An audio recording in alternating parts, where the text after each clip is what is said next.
ఈరోజు దేశవ్యాప్తంగా కూడా నీటి విద్యార్థులకు అన్యాయం జరిగిందని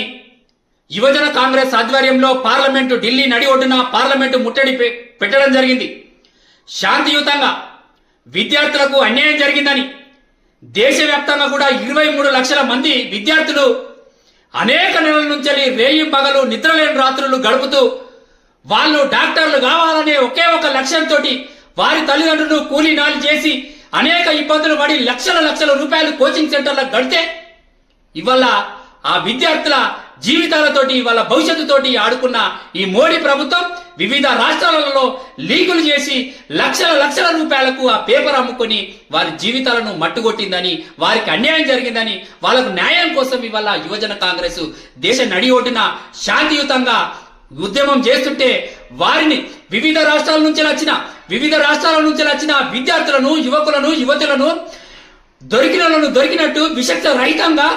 లాఠీలతోటి విపరీతంగా కొట్టడం జరిగింది. టియర్ గ్యాస్ విప్పడం జరిగింది. వారికి అనేక మందికి కూడా వందల మందికి కాళ్ళు రెక్కలు విరగడం జరిగింది. అనేక ఇబ్బందులు పడడం జరిగింది. దీనికి ఇవాళ దేశవ్యాప్తంగా కూడా వాళ్ళు మేము దేశం కోసం, ధర్మం కోసం, న్యాయం కోసము ఒక ప్రభుత్వాన్ని నడుపుతున్నామని చెప్తున్న బీజేపీ నాయకులారా, బీజేపీ మీరు పదవులున్న మంత్రులారా, మీకు సిగ్గు మానం ఉంటే ఇవాళ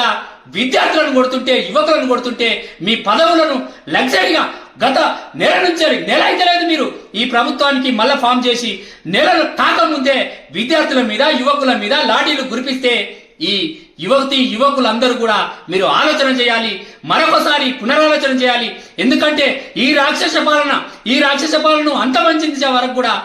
మనమందరం పోరాటం చేయవలసిన అవసరం ఉందని ఈ సందర్భంగా